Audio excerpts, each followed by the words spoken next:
Good morning and welcome. My name is Cindy Tam, and I have the pleasure of serving as the chairman of the Legislative Affairs Committee for the Rockwall Area Chamber of Commerce this year. We are very happy to have you with us, and getting started, I am going to ask Jerry Welch to come forward to lead us in the invocation and the Pledge of Allegiance. Thank you. I'm going to give you just a second. I see everybody scurrying around in the back. If you would join me in prayer. Father, we thank you for another day that you've given us. We thank you for this great state that we're privileged to live in. We're thankful for the freedoms that we have. I would ask that you would lay upon our hearts your truth, your word, and that we would do what is right for our country, for our state, for our local community. I pray for those that are speaking today and just ask that you would give them clarity and be with each and every one. Go with us throughout this day and watch over us. And we ask these things in the name of Jesus. Amen. Join me for the pledge. I pledge allegiance to the flag of the United States of America and to the republic for which it stands, one nation, under God, indivisible, with liberty and justice for all. And not forget the Texas flag. Honor the Texas flag. I pledge allegiance to thee, Texas, one state, under God, one and indivisible. And God bless Texas. He does. So our forum today is for candidates who have an opponent in these March primaries. We did receive a question from someone who's running for city office, and we do plan probably in April before the city elections to have another forum for anyone who has an opponent in the city elections. But those that filing has not closed and won't close till next week. And in the interest of time, today we are just focusing on those candidates that have an opponent in the March primaries.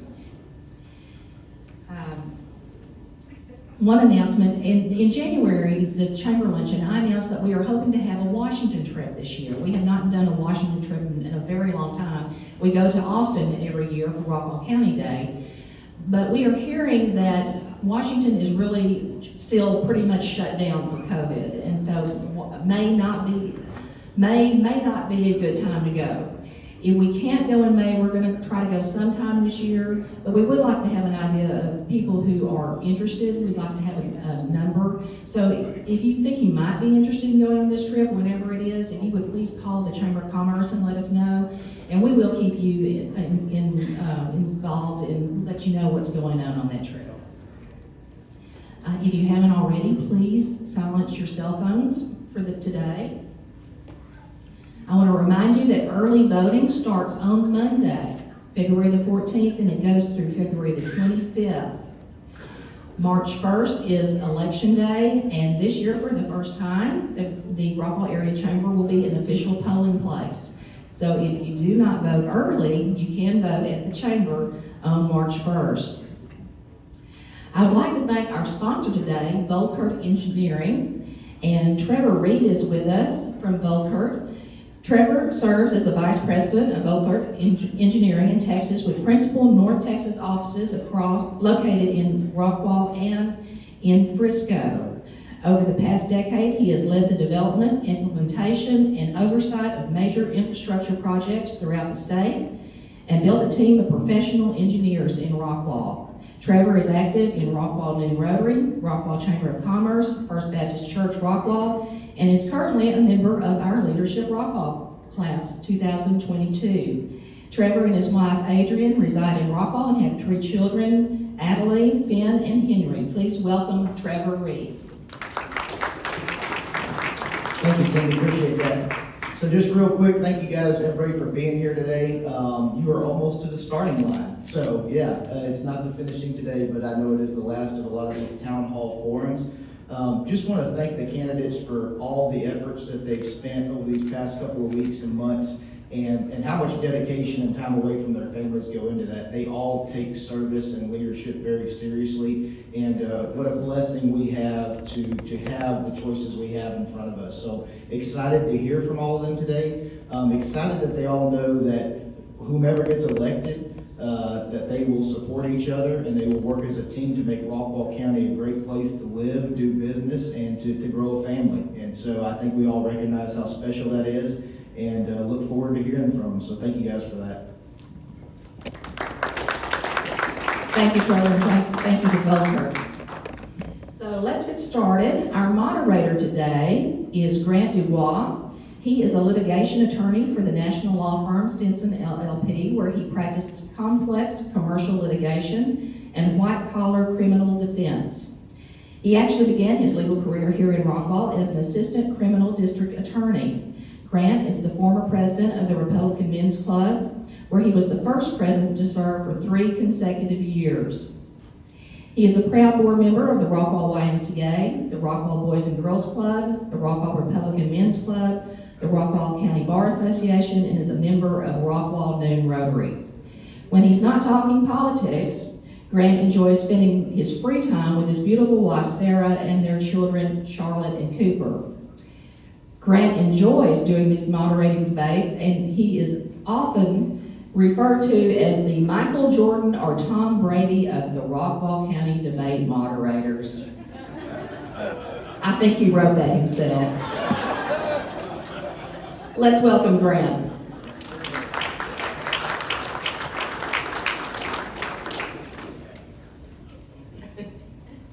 That's what happens when you let people write their own speaker introductions.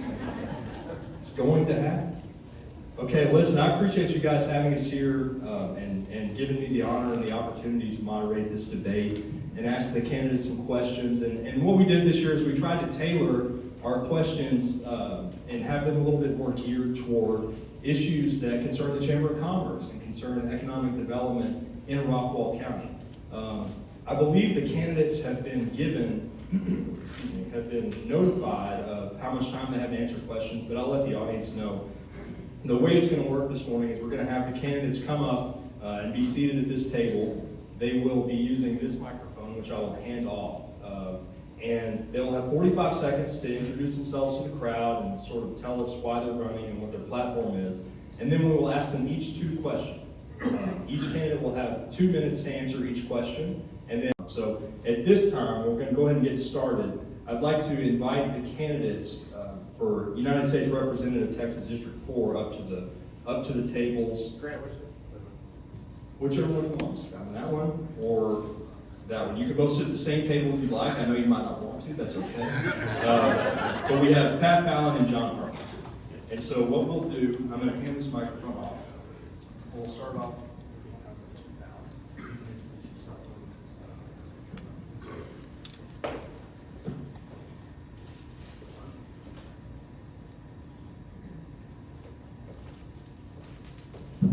Okay.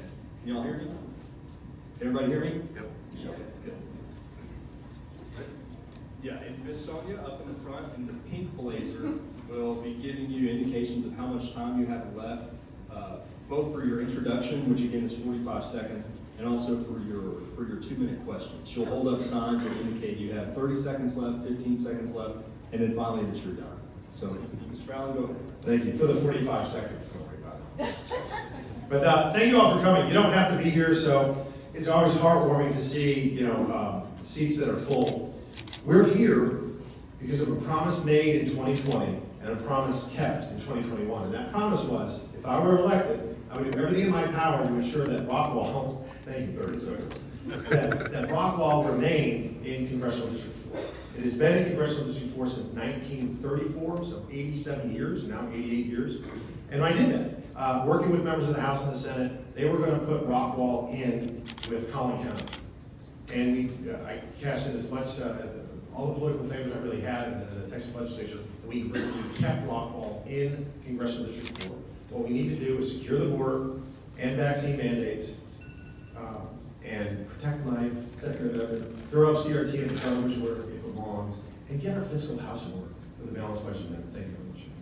Thank you, Mr. Bell. Mr. Harper.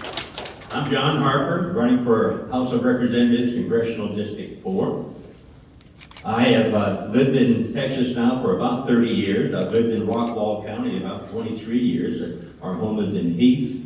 I'm a retired Air Force officer. My 20 years of service was spent mostly gathering intelligence on Russia, military intelligence. I'm a Russian linguist. I visited Russia, flew spy missions for quite a while. After that, I got out of the Air Force and was a vice president at higher education institutions. I ended up retiring from Texas A&M University. I've been a vice president, senior vice president, executive vice president, vice chancellor, all big and complex universities. I still am working. I'm an advisor to a public, she threw me off here, a public community college system and a charter school. And I just really enjoy working with them. Why am I running? I'm running because I want to represent you in the way that Ralph Hall and John Ratcliffe did. Thank you all very much. Thank you. Okay, we'll begin with the first question. If you would please pass the mic back to Mr. Fallon. Mr. Fallon, first question. With rising costs and economic strains, including the imminent federal rate increase, how do you plan on protecting the economic prosperity of our district? The federal government should get out of the way. Limited government, low taxes, reasonable regulations, an approach that works. People vote with their feet. Is California growing? Illinois, New York, New Jersey, that model doesn't grow. And then you look at what, let's say, President Obama did versus President Trump. The growth, the economic growth under President Obama for his 8 years averaged 1.55%. Under President Trump, it averaged almost 2.5%.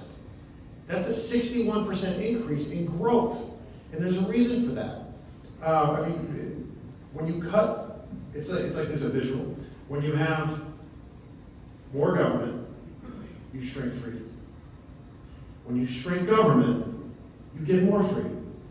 It's frightening that the last 3 Democratic presidents, Clinton, Obama, and now Biden, have never signed the front of one paycheck. They were never in business. They were in government their entire careers. I don't want to vote for people like that to help shepherd the greatest economy history's ever known. I want business folks that get it. Obama didn't have a clue as to what he was doing, and Biden doesn't know where his pants are. You know, I mean, I do a Clinton impression. Here's my Biden impression.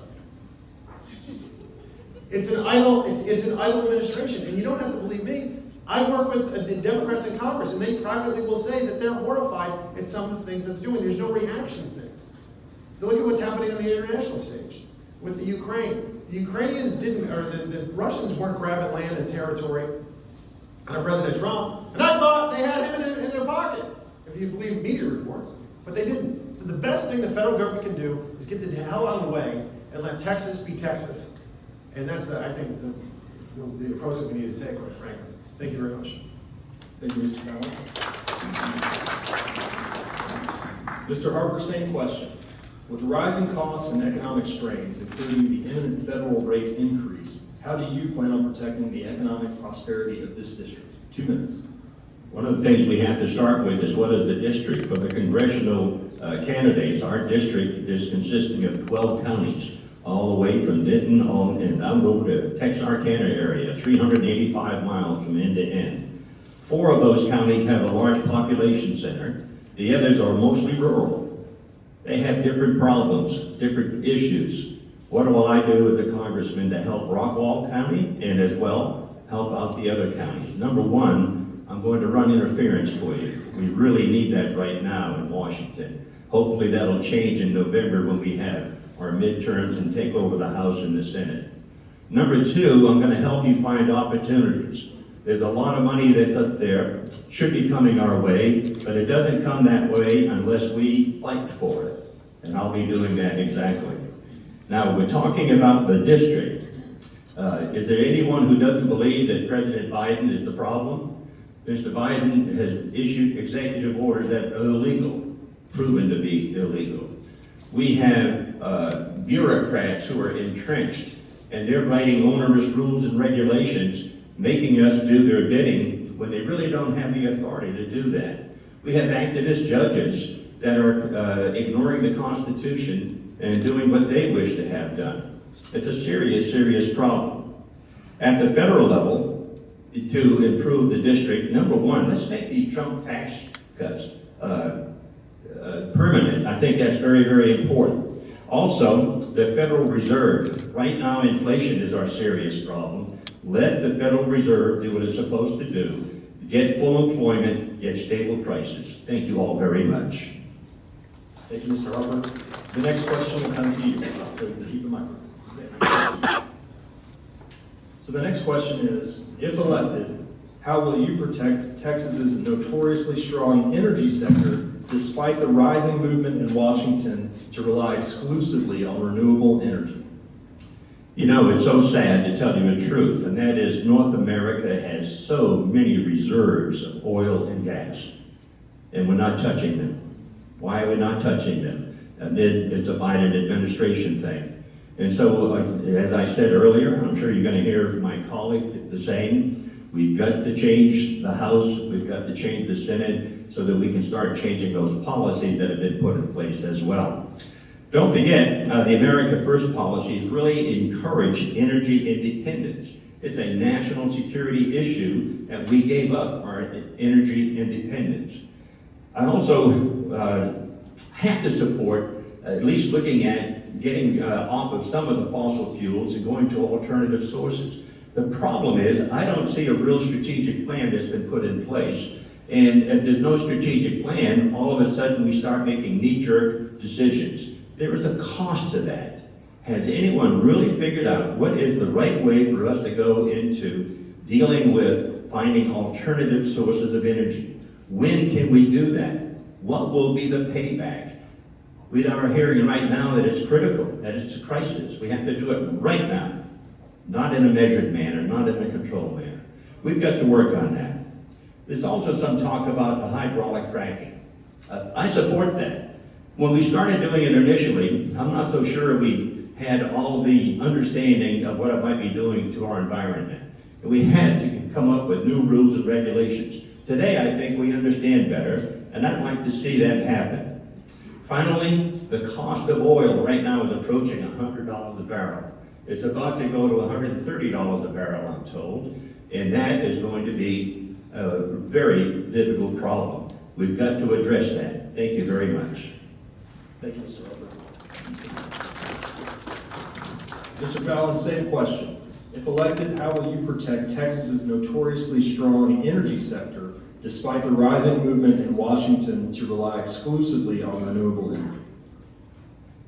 The Biden administration and the Democrats have declared war on energy. I sit on the Armed Services and the Oversight Committee. On the Oversight Committee, we've had, I think, 5 hearings about why and how the energy sector is so evil.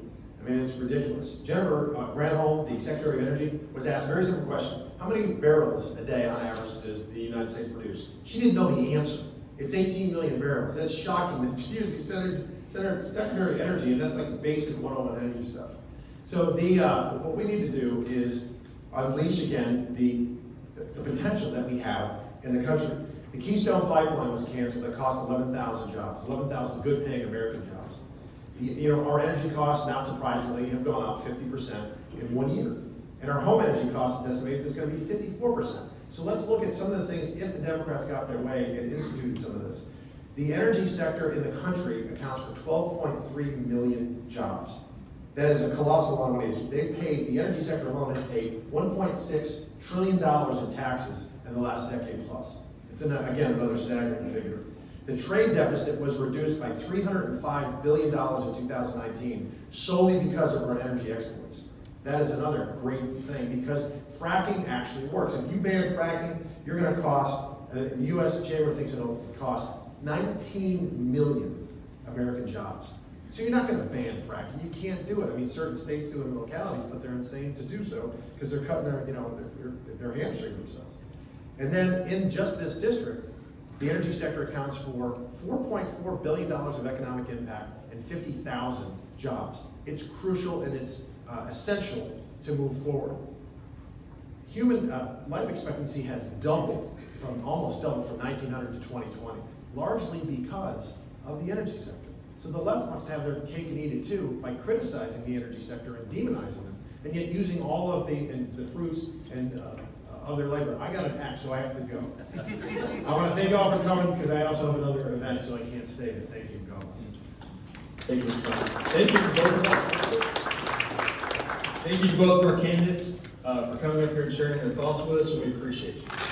At this time, we'd like to invite up the candidates for House District 33 in attendance. That will be Mr. Justin Holland and Mr. Dennis Lemon.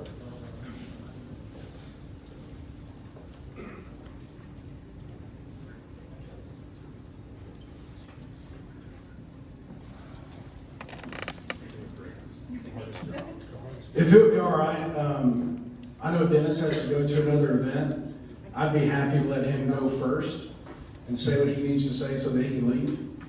So that he just, I'm fine to divert all the questions to him first and I'll. Would you like to do that, Dennis, or? Say again? Would you like to do that, or do you want to go for traditional? Well, I made a commitment to the veterans out at the Veterans Resource Outreach Center that I was going to be there at 9 o'clock this morning. And then when this event was planned, I said, okay, I'll come and I'll do it because we need to be here to talk to the constituents. So that's why I'm kind of in this rush. If it doesn't bother you, then it doesn't Doesn't bother bother me at all. Let's do that, okay? Sure. Thank you, So Jeff. this time you'll have an opportunity, 45 seconds, to introduce yourself to the crowd. Go ahead. Okay. Hi, my name is Dennis London, running for state representative here for House District 33. I'm a service-disabled Marine Corps veteran, a small business owner, and I've been in the corporate world for about 30 years now. More importantly to the folks here in this room, we're talking about the Chamber of Commerce, local businesses, and the enterprises. As a small business owner, 30 seconds already, well, that was quick. As a small business owner, I've not only had a business here in Texas, but also in California, and we operate across the country. I've dealt with the overreaching regulations, the compliance, and all the hurdles that we face. 15 seconds, my time flies. And so I understand that, and, you know, from what Sam Houston says, we must govern wisely and as little as possible. And believe me, that needs to happen, because coming from the insanity of that West Coast, and I'm done. Thank you. Okay, go ahead and hang on to the microphone. And your first This is a one- rapid fire. It is. It is. If elected, what steps will you take in Austin to protect the interest of Rockwall County's small business owners? 2 minutes. So 2 minutes for this. This would probably take more than like 15 to 20. But as far as what would I do? Again, going back to trying to remove regulations, trying to remove the hurdles that face small businesses. One of the key things that we can do is to maintain the availability and accessibility of small businesses for a town, for a community, because our towns are basically live and thrive off of our small businesses. Yes, we do have some big box stores, but the big box stores also get all of this government assistance. They get all of their, I'll call it the government Medicaid, if you will, because when they start failing, they get handouts and bailouts. Small businesses, not so much. We need to thrive on what's there. We shouldn't be told, we need to shut down, we need to close, we need to do. These are things that we as business owners can make up our own mind for. If you have employees that want to come work, let them come work. What happened in Dallas when companies refused, when small businesses refused to close? People came in droves to those businesses. The employees kept working, making paychecks. The employers, their businesses thrived. They had people lined up around the corners just to sit out in makeshift restaurant parking lot areas. So as little as possible, the government, or as much as possible, the government should stay out of your business and let those small businesses thrive. Thank you. I wanted to get it before the X came up. Okay. Second question, Mr. London. What is your business experience background, and how does that background shape your goals for the next legislative session? So I mentioned in my opening that I've been in the corporate arena for about 30 years. I've been a small business owner for 14. During those 14 years, I've faced everything from trying to work with the VA to get a service-disabled veteran status. I've faced a lot of the local issues where, you know, you're new to an area, you're trying to open your doors and establish a name for your business, and what happens? People are already established with other organizations, other businesses, so you have to try to win them over. What would I do as far as, you know, trying to help this? It's basically just getting out of the way. It's letting you run your businesses. That's what we need to do. Government shouldn't be involved in your business. as an entrepreneur, you started your business for a reason. What should I have to do with it? Okay, thank you for your answers. At this time, go ahead and pass the microphone to Mr. Holland. I appreciate it. Thank you very much. Mr. Thank you, Holland, everybody. rules, 45 seconds to introduce yourself and then we'll take questions. I don't think I need 45 seconds. I looked around the room, there might be 5 people in here that I don't know or that don't know me already. My name is Justin Holland. I was a 2002 graduate of Rockwall High School, and I've been a real estate broker in this town for 15 years, maybe a little bit more than that. I've worked at local community banks, and I'm excited to tell you a little bit more about my qualifications for this job. If elected, what steps will you take in Austin to protect the interests of Rockwall County's small business owners? I think a good indication of what somebody will do when they are elected is to look at what they've done already. So what I'll tell you is after 3 sessions in the Texas House, I have a voting record to stand on. And that's my qualifications for what I've done in the past is what I'm going to do again. And so if you want to see what I've done, you can go check the National Federation of Independent Business voting record, where I have a 100% voting record on small business issues. I'm endorsed by the NFIB, I'm endorsed by the Texas Association of Business, I'm endorsed by the Texas Travel Alliance. If you've been a part of the Rockwall Chamber groups, leadership groups, and other groups, you've come down and seen what we've done firsthand in Austin. You've had an opportunity to talk to me, interact with me, and I think that my record stands for what I'm going to continue doing to fight for local small businesses in Rockville. The second question, what is your business experience background and how does that background shape your goals for the next legislative session? I own a small business, co-own a small business called Regal Realtors in Rockwall, Texas. 8 years ago, I took over that company and had 22 agents. And we just passed 106 agents in our Rockwall office and just added a Colorado brokerage that has already signed up 12 agents in a week. I spent 5 years on the Heath City Council in Heath, where I grew up, where my great-grandfather was the first chief of police there. And my great-grandfather was a constable for 17 years here in Rockwall County, so I grew up with a heart of service. I grew up knocking on doors and campaigning and going up to the county courthouse on election night. And I actually was the very first Rockwall Chamber intern back in about 2005 or 6. I know this community, I've been a part of it. I'm Leadership Rockwall 2014 class. I don't think that there's anybody in this community that can dispute my commitment to the Rockwall Chamber businesses. That's why I'm endorsed by every mayor in the county judge. That's why I'm endorsed by all the top business leaders in this community that have large, medium, and small businesses, because they know what I'm about. And they know that they can get access to me. They know that I will be in Austin and I will be on their speed dial if they need me. I had another local elected official here today tell me, I wanted to thank you for what you did during the ice storm last time when we were trying to disseminate information. You were able to get us information. And information is currency, relationships are currency in this type of community that we have. I'm so proud to be a member of this community and fight for its business interests in Austin. Thank you. Thank you, Mr. Holland.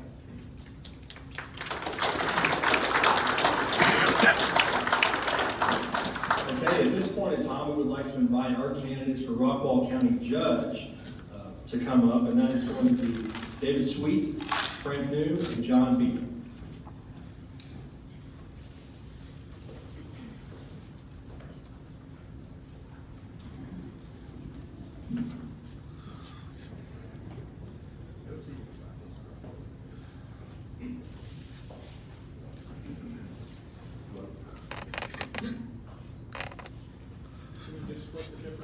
We can spread out. Hang on.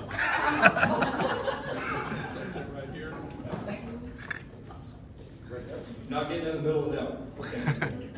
All right, we'll go ahead and start off and let Judge Sweet introduce himself to the crowd. Judge, you have 45 seconds. All right. Well, good morning, and first and foremost, thank you to each and every one of you, as has been mentioned before, taking time out of your busy schedule on a Friday morning to come and hear from folks that are seeking office. It shows a lot, again, about what this Rockwall community is about. And thank you to the Chamber for putting this on. I am serving my second term proudly as a county judge in Rockwall County. I also serve as the president of the North Central Texas Council of Governments Board of Directors.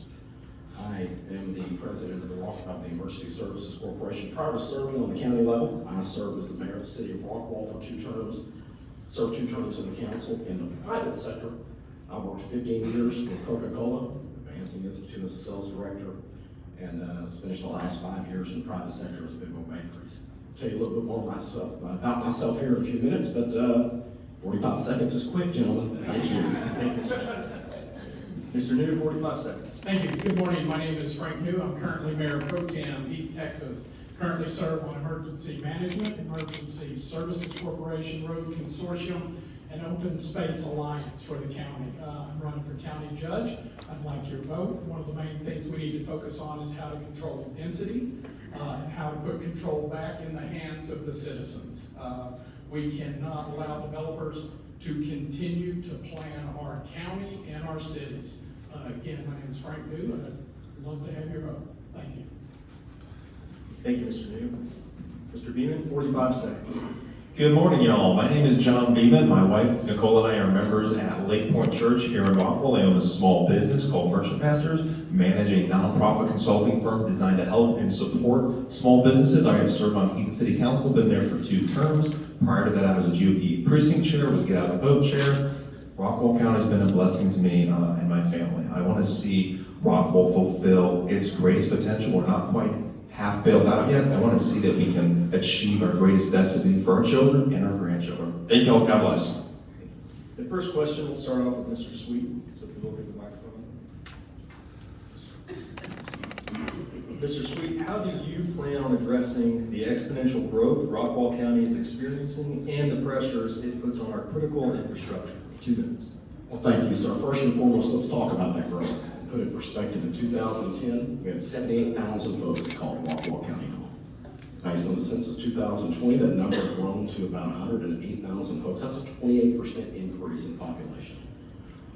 With 5% population increase between 2000 and 2021, we're about 113,000 folks. As John mentioned a moment ago, we're about halfway there as far as build-out is concerned.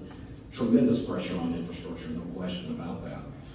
I'm proud of our work as far as our transportation infrastructure improvements are concerned. The 04 bond package that was approved, $17 million, that was used in leverage with TxDOT and the RTC to improve infrastructure. There was $100 million that was issued, it was voter approved and issued in 2008. And of course, move it back to you this past year, and voters approved that with over a 60% approval rating. We'll see significant investments in Interstate 30. As a very good friend of mine has always said, that we have the largest infrastructure investment in the history of Rockwall County by the state of Texas, and that's all due to the work throughout that local partnership that we've been able to leverage funds here as a result of those bond packages. Frank referenced a moment ago, states are regulated. The state constitution regulates our ability on the county level, period, black and white. It's addressed in the Texas Local Government Code. I'm proud to be part of a court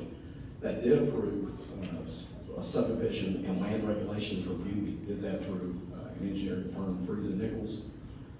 Had many meetings and many hearings. We adopted that last year, March 23rd, 2021. That is legally sound, is easy to understood, and it's very strong. I've got a copy of it in the back. But thank you very much. Thank you, Mr. Sweet. Mr. New, same question. How do you plan on addressing the exponential growth Rockwall County is experiencing and the pressures it puts on critical infrastructure? 2 minutes. Like I said in my opening introduction, we have to take control from the developers. Mr. Sweet says it can't be done via the Constitution. I'm here to tell you it absolutely can. Other counties have done it. We open the subdivision regulations. We make them more robust. We add an amendment that's a tree mitigation program. It's something we've done in Heath, Texas, and it is a fantastic program. It forces developers to lay their cards on the table right up front and tell us if they plan on bulldozing the trees, leveling the land, and just trying to get one more home into the development. It can be done. Other counties have done it. It is something that is time. We're at a tipping point. We're about halfway built out in Rockwall County. If we don't do it now, we're going to wake up and we're just going to be part of the Metroplex. So that is how I would control it. Thank you, Mr. New. Mr. Beeman, same question. How do you plan on addressing the exponential growth Rockwall County is experiencing and the pressures it puts on our critical infrastructure? 2 minutes. The county government directly impacts two key components. First and foremost, our county road system. Recently, the people of Rockwall County voted to pass a bond for about $150 million worth of road improvements. That was a decision made by we, the people. Now it's the government's job to go and get it done. That's one of the things that I want to prioritize in the near future, going into the future farther down the road. That will largely impact how we grow. That will largely impact the density that we see. Putting in the right roads at the right time will support our infrastructure. That is essential. Water, sewer, things like that, that's really city-oriented. However, county roads are under the county government's management. The second component is public safety. This is something that's extremely important to me. In my first term on Heath City Council, I helped develop a long-term plan for our DPS office, working with past chiefs, current chiefs, so on and so forth, to again, look into the future and what we look like at build-out. That's what I want to do for Rockwall County. I'll give you one example. Given our unique size and the uniqueness of our community, a countywide fire program can dramatically improve our efficiency. What does that mean? We can save millions of dollars in the long haul for we, the people, the taxpayers. That is what efficiency looks like. That's the private sector efficiency that I would like to bring to the county government. It's equal or greater output with less input. That's what I want to bring. Thank you. Thank you, Mr. Beeman. And because there's 3 of you, the next question will go first to Mr. New, then to you, then to Mr. Sweet. So the second question, Mr. New. If elected, how do you plan on ensuring the protection and prosperity of small business owners in Rockwall County? 2 minutes. That is something, excuse me, that's vitally important. As John just pointed out, we just passed a $150 million road bond. I-30 is going to cut right through the county from one end to the other. We, under our current system, there is no one looking out for the small businesses and the people of Rockwall County.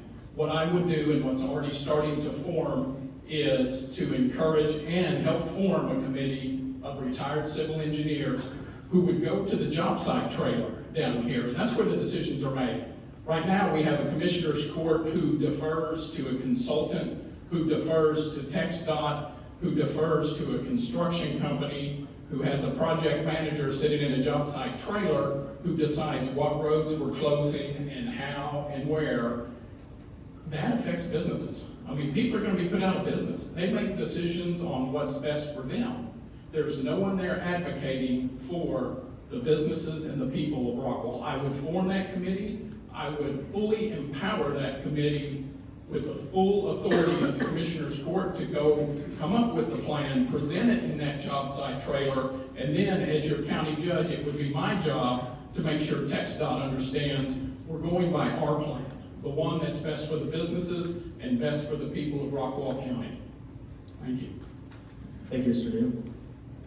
Mr. Beeman, same question. If elected, how do you plan on ensuring the protection and prosperity of small business owners in Rothball County? 2 minutes. I've lived and breathed small business my entire life. I'm the son of an entrepreneur. He used to own a corrugated box manufacturing company, and I remember he would take us to the facilities and we meet all the people there.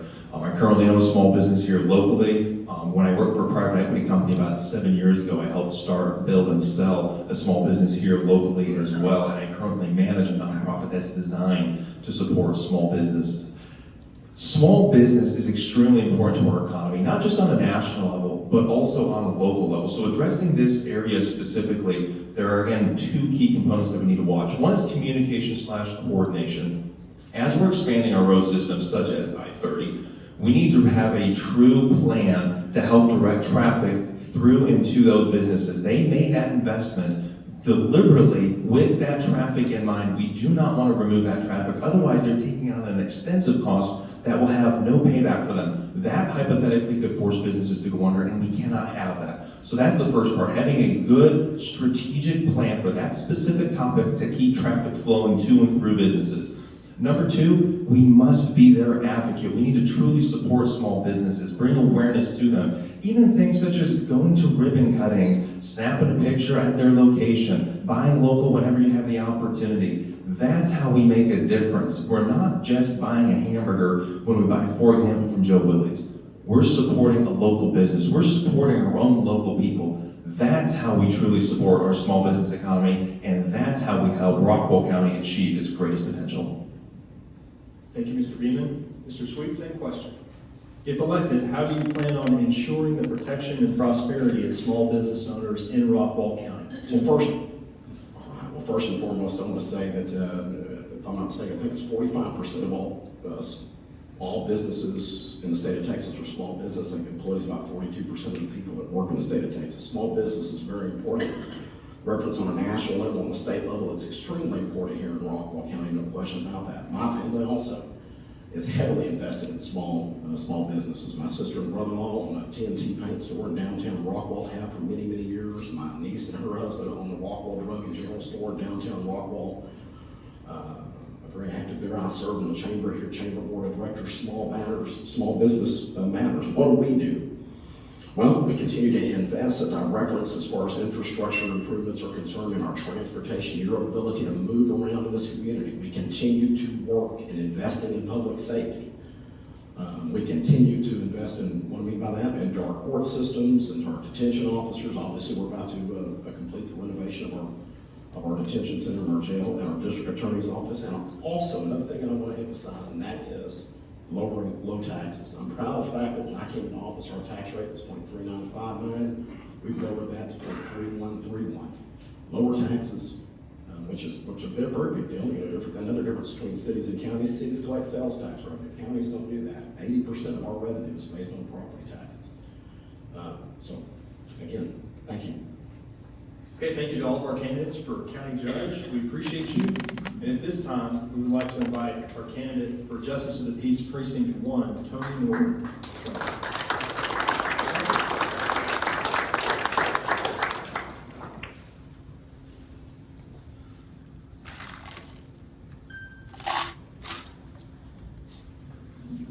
Okay, Mr. Norton, 45 seconds to introduce yourself to the audience. First off, I want to thank the Chamber for putting this event together this morning, and I want to thank Volcar for presenting it on behalf of the Chamber. And thank you for being here as well. I know a lot of you have a busy Friday morning, and you took the time out of your day to come here, and small businesses in Rockwall are the heartbeat of this community. And I firmly believe that, and without you, this community doesn't move forward. A little bit about myself. Married, my wife Amy, 25 years, almost 26 now. I have 2 kids that live here in the community. Brittany, my daughter, lives in Fate. My oldest son, Sean, lives in Dubois City. And my youngest son serves our U.S. military in the Army in Fort Carson, Colorado. So I'm very proud of my family.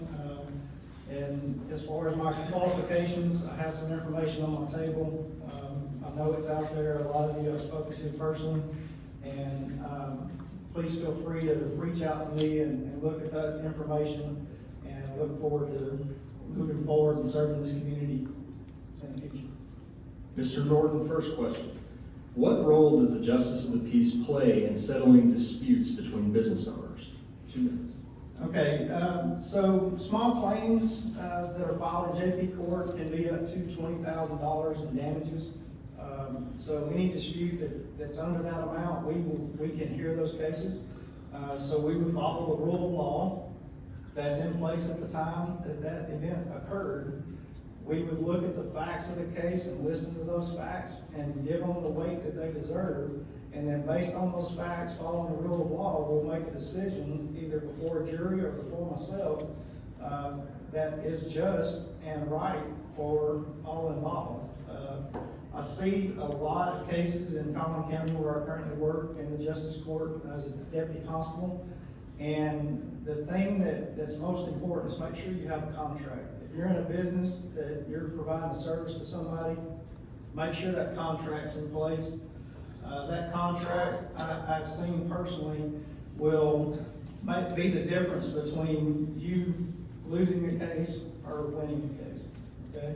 So make sure that contract's in there, make sure, you know, those contracts are followed, and I can tell you that me personally, I'm gonna follow the rule of law. I'm gonna look at the facts, and what the facts present to me in that courtroom at that time is what I will base my decision on. And it will be fair and it will be impartial. Thank you, Mr. Norton. The next question. What quality do you feel is the most important for a justice of the peace to have when deciding a civil dispute?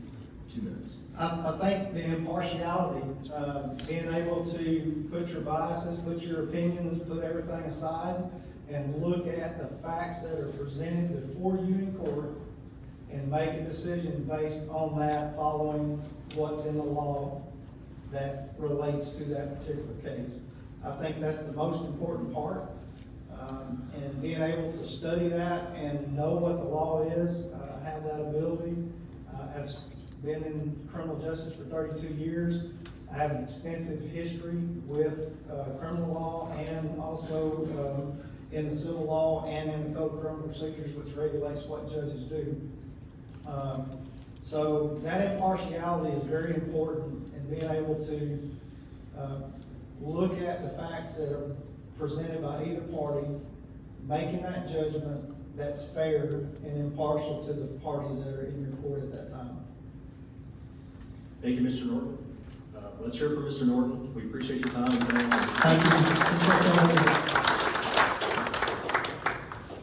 you. At this time, we're going to invite our candidates for County Commissioner Precinct 2 to the front. Mr. Pruitt and Ms. Macklin. We're going to sit beside each Y'all sit the same way. other. Yeah, we're, we've been on the same diet for a long time. Okay, so Ms. Macklin, we'll start with you. 45 seconds to introduce yourself. Okay, I'm Dana Macklin. I am a 5th generation of Rockwall County. I invested in this county. I've lived here probably a little over 50-something years. I raised my kids here. I've been a part of the schools. I'm a product of the Rockwall school system.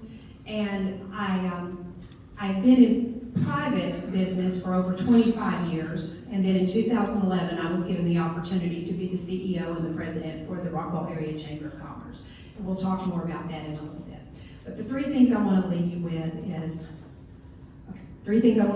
thanks, is hustle, best practices, and proven results. We'll talk about those in a moment. Thank you. Mr. Pruitt, Thank you. 45 seconds. I'm Jim Pruitt. I, along with my wife and my daughter that you saw here a few minutes ago, she didn't have cheer this morning, so we decided she needed to get up anyway and come down here and see y'all. I have been a lawyer for 30 plus years. I've been a judge for just about that long. Ken and I, she was my law partner, and you know, we set up a law firm here in Rockwall, downtown on the square, bought one of those old buildings when downtown was almost dead. It was a striving business, and then she got elected district attorney, and I was forced to take the scissors and cut her name off of everything that we had. But it's been a pleasure living here. I've been the mayor for the last 6.5 years up until last May because of term limits. Thank you so much for having us today. Ms. Macklin, we'll start with you. Okay. First question, what is your business background, and how will that background guide your decision-making as a county commissioner? Okay. 2 minutes. Okay, so first off, I told you I was in private for 25 years. Then I went into nonprofit with the chamber for 6 years. And then I went back into private for nearly 5 years, where I retired last summer from the largest real estate firm in Rockwall County. My guidance and what will guide me is small business. I understand the sacrifices and the challenges that our small businesses have, and I believe I talked about hustle a while ago, and I talked about best practices. When I took over the chamber, let's just say that the membership was low. The dollar signs in the checking account were low, but it was really what was more low was we needed to make sure we were giving value to our members. So at that time, my best practices came in. I got engaged in various organizations such as the Texas Chamber of Commerce Executives, and I learned about what did we need to do to create our small businesses and help them grow. So we created different kinds of niche groups, such as the Small Business Alliance, the Veterans Business Alliance, the Professional Women's Alliance, and as I left, Darby was taking over, and we began to put the senior group together. That's what helps the small businesses. They need to have a conduit, a place where they can practice and talk with other small business owners, and they need, and I know they're committed to our community. They've made that commitment. They put their dollars into it, and so the chamber is a part of helping them grow their businesses. And I am fully committed to that from my experiences with the chamber. Thank you. Mr. Pruitt, same question. What is your business background, and how will that background guide your decision-making as a county commissioner?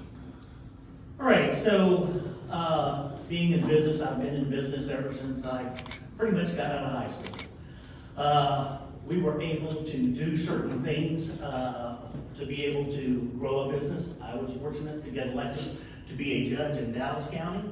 And I was one of the last Republicans to leave Dallas County to come over here in Rockwall County some 15 years ago.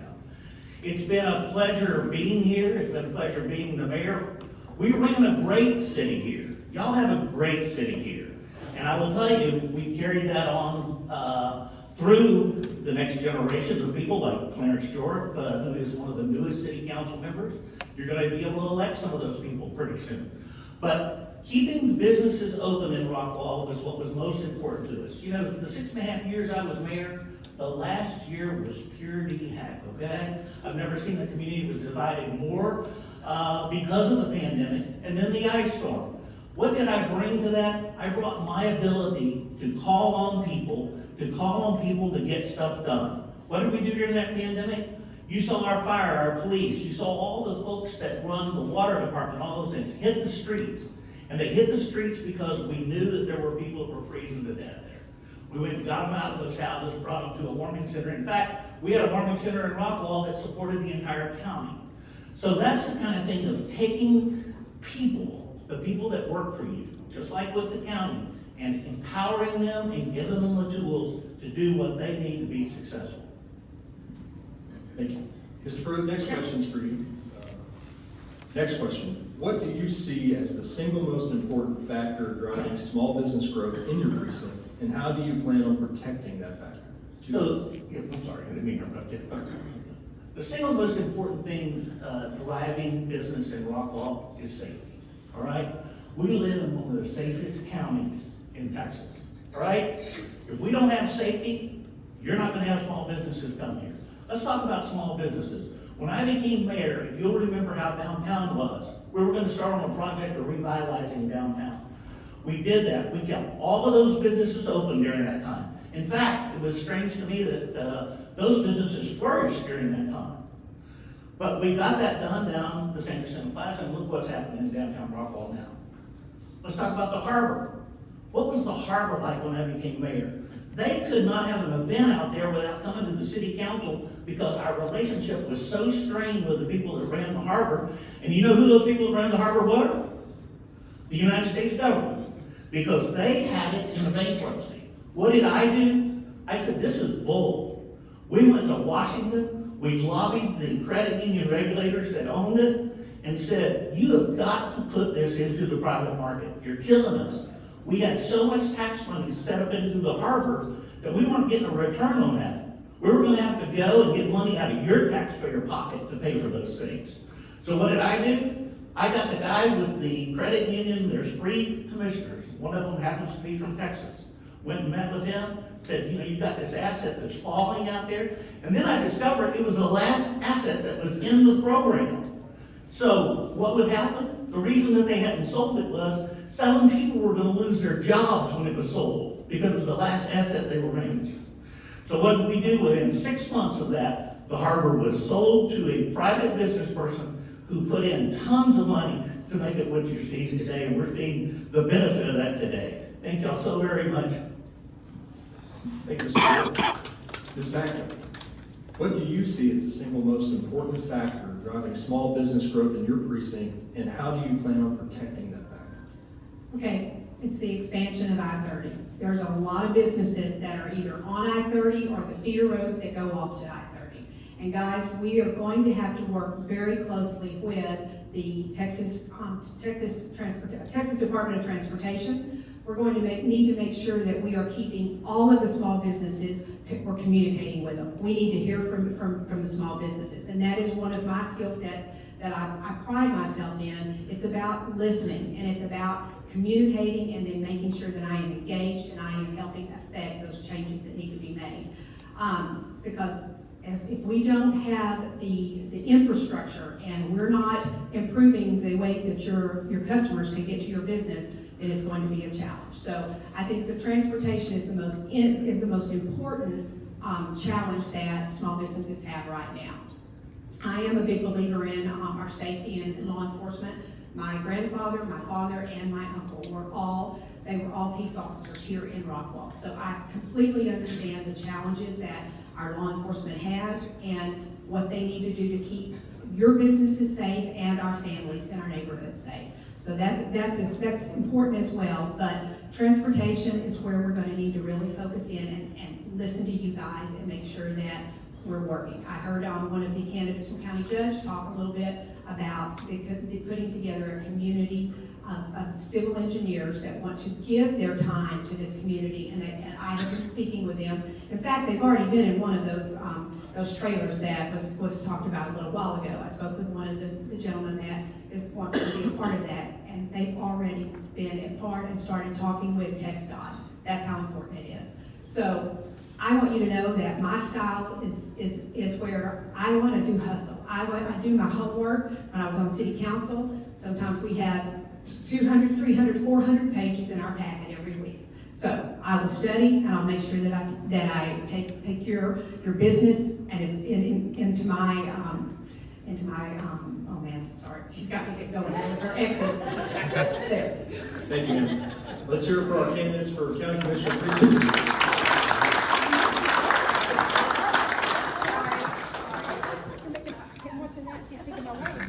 Okay. No, you're doing great. It's how these things work. Now I would like to invite up to the front of the room our candidates for County Commissioner Precinct 4, John Stacy, Janet Nickel, and Randy Puckett.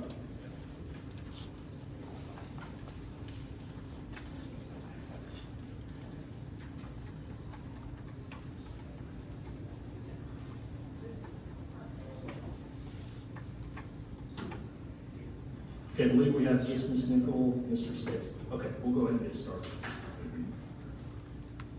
Ms. Nickel, 45 seconds to introduce yourself to the audience. Where's my lady with the... Hello. Okay, I am Janet Nickel. I am homegrown to Rockwall County. I've lived in Roy City my entire life. My husband and I of years, 52 years, have 3 awesome adult children. One of our boys, our oldest son, lives in Bentonville, Arkansas. He has him and his wife have 3 children, 2 of them which have actually graduated from college. My middle son lives here in Heath. Him and his wife have 3, and my daughter lives in South Rockwall, and she has 2 children. I have 5 of those that go to the Rockwall Heath schools, and they are probably the cutest, smartest kids you would ever meet. So, but anyway, that's who I am, and I'll tell you a little bit more about it later. Thank you, ma'am. Mr. Stacy, 45 seconds. Hello, I'm John Stacy. I've been married to my beautiful wife Amy for about 19 years. About 12 years ago, I moved into Fayette, Texas in Rockwall County to raise my family. Love this place. I want to keep it great, beautiful, and strong. I currently have 3 sons. My first son is at Princeton University in New Jersey. I have a son that is a senior at Roy City High School. And then we have a 7th grader at Bobby Summers Middle School. So I love the area. I love this county, and this is where I chose to raise my family. I think that's important. And I think most of us in this room have done the same thing. So thank y'all. Mr. Stacy, we'll start with you with the first question. What is your business background, and how will that background guide your decision making as a county commissioner? 2 minutes. Okay, so For the last 20 years, I've been a benefits broker, which basically means I sell health insurance and benefits to small businesses. I don't deal with large businesses, so I only deal with small businesses. So for 20 years, all I've done is talk to small business owners. I've never had a small business owner come to me and say, man, if only the county commissioners were, no, I'm kidding. But, so I know what it takes to run a small business. I've run a small business for 10 years now. I think that business background will tell me a couple of things. Number one, small businesses are important. I don't want to reiterate what some of the folks say, but I do agree that when we start looking at the transportation plans coming through, that we have to talk to the small business owners to make sure that we're not doing anything devastating to their businesses. And also, tough decisions are made in small businesses. We run on limited budgets. We're making things happen. We're running on cash flow. And that's something I've done and I've talked to and I've been with for the last 20 years. So I think the ability to make tough decisions is part of my business background that I will bring as a county commissioner. So thank you for your time. Thank you, Mr. Stacy. Mrs. Nickel, same question. What is your business background and how will that background guide your decision-making as a county commissioner? I have owned a small business for 48 years. I decided to open a daycare when I had my children. I wanted to raise my own children, but I needed to work also, so I opened a business. I've been through every aspect of it. I have dealt with budgets, I have dealt with salaries, I've dealt with personnel, so my background is long and strong. With my background also as a city council member for a city for 15 years, the mayor for 6 years, I've done several budgets for that city. I've been through several aspects of changes. As you know, my precinct is the biggest the largest growing precinct in the county. Everybody wants to move out here, and why is that? Because we live in an awesome county, and our cities are absolutely amazing. Said a while ago that we have Rockwall is an awesome city. All 5 of our cities in Rockwall County are amazing, and people move here for a reason. I think that with my background of my small business and my background as being a city government, I'm very qualified to do this job, so thank you. We'll go ahead and let you answer the next question as well. With the rapid population growth, specifically in Precinct 4, how will you balance the infrastructural needs of your precinct with also fostering small business growth? What we've done in Roy City in the past is we have made sure that developers come in and they do their part on development and developing the roads they need to do. So we've made sure they do that. What we've got facing us now, which has already been mentioned, is construction. And when I-30 goes under construction, it is going to definitely put a line on our service roads, which is all of our businesses that are connected. So the consortium board I've been on for 13 years. We are working with the chambers now, with the Rockwall Chamber, the Roy City Chamber. We have committees together to work on how we get the information out and how we are educating people as to what is fixing to happen. That has already started. So I think Darby can vouch for the fact that we've been working on that now for a while. Small businesses, I can't say enough about small business. I helped grow Roy City to where it is today. I'm very passionate about it. Shop local, I push it constantly. I know that small businesses sometimes cannot afford some of the infrastructure that they are faced with, and we encourage them to go to CDC and different entities to try to get some incentives to do what they need to do. One thing I was very proud to be a part of is during COVID, as the mayor of Roy City, I was a part of doing a grant for the small businesses in Roy City. They were able to get money to run their businesses. We did not lose one business there, and I think our city was probably busier than it's ever been. What was great about it is people that live on the opposite side of Roy City actually discovered who we were, and I've seen the same thing happen in the city of Fayette. Both of our downtowns are growing, and I think that's something that we all are very proud of. So thank you. Thank you, ma'am. Mr. Stacy, same question. With the rapid population growth, specifically in Precinct 4, how will you balance the infrastructural needs of your precinct while also fostering small business growth? Yeah, I think in the growth cycle of Precinct 4 especially, I don't think that I think that basically the infrastructure needs and the needs of the small business are almost one and the same. Might not be the same in 10 years from now. We have to make sure the police and fire infrastructure, the court infrastructure, those parts work. Like I mentioned before, and several other candidates mentioned about the I-30 expansion, making sure that we don't harm small businesses. But I also think that making sure these roads come in, the transportation plan gets done is crucial to small businesses, especially in Precinct 4 right now, just because of the growth and being able to get around and your customers seeing you. So I'd like to thank our timekeeper. I'd like you did a great job with your iPhone and your instruments. Thank you, Grant, for putting this together, and thank you for the chamber. This is a great event. Thanks for everyone for sticking around. I do have a table in the back if you have anything else, but if not, God bless you. God bless Texas. Y'all take care. Okay, thank you to both of our candidates. And that concludes the forum part of this morning. So we appreciate everybody coming out. We appreciate all the candidates coming out and showing up. I know they're tired of doing forums, and they certainly probably weren't looking forward to one on Friday morning at 8 o'clock. We appreciate everybody coming out. Thank you, and I'll turn it back over to Jonathan.